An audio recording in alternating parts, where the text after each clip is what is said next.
Toutes? Pas vraiment. Une petite ville d'irréductibles Français résiste encore et toujours à l'envahisseur. Au Blanc, dans le centre de la France, il est encore possible, 8 ans après le passage à l'euro, de faire ses courses en francs.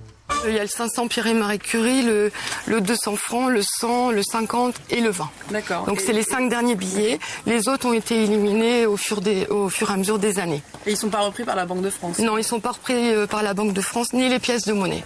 D'accord. C'est uniquement cette gamme-là et c'est jusqu'en février 2012. D'accord. Donc il reste un an pour pouvoir encore les échanger. Et encore un an pour permettre aux commerçants de Leblanc de faire des bonnes affaires. Car ces vieux francs qui auraient dû aller tout droit à la Banque de France leur ont permis d'arrondir les fins de mois. Les gens qui viennent dépenser des francs se font un cadeau, ils se font plaisir, ils s'achètent quelque chose qu'ils avaient envie, mais qu'ils n'avaient pas prévu en budget euro. Donc le fait de retrouver des francs, en plus souvent c'est chez les grands-parents ou le vieil oncle ou la vieille tante ou le vieux sac à main aussi, ça arrive. Donc là ils se font plaisir, ils se font un petit cadeau. Résultat, en 3 ans, les commerçants ont empoché près d'1 400 000 francs, soit plus de 200 000 euros.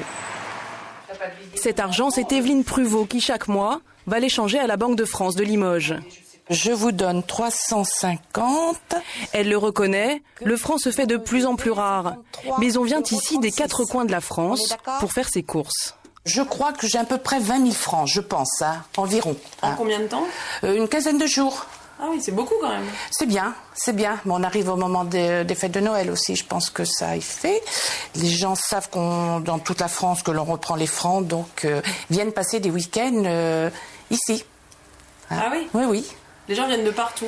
De partout. Là, on en a eu de la Charente. Ils ont passé le week-end à Leblanc. Ils ont fait toutes leurs emplettes pour les fêtes de Noël.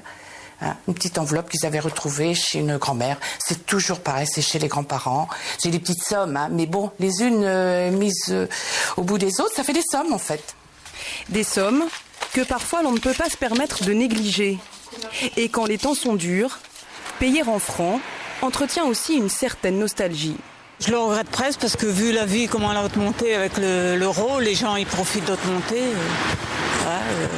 Et on pense toujours en francs. Les grosses sommes, par exemple, on a plus une idée qu'en euros.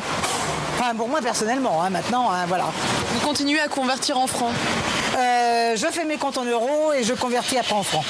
Vous êtes nostalgique du franc ou pas? Pas du tout. Vous savez, c'est l'évolution, il faut aussi s'entendre. Et puis l'euro, c'est peut-être pas mal, à condition que l'Europe s'unisse un peu plus qu'on l'est actuellement. L'euro, un envahisseur auquel le blanc ne pourra plus résister très longtemps. En février 2012, il faudra s'y convertir totalement.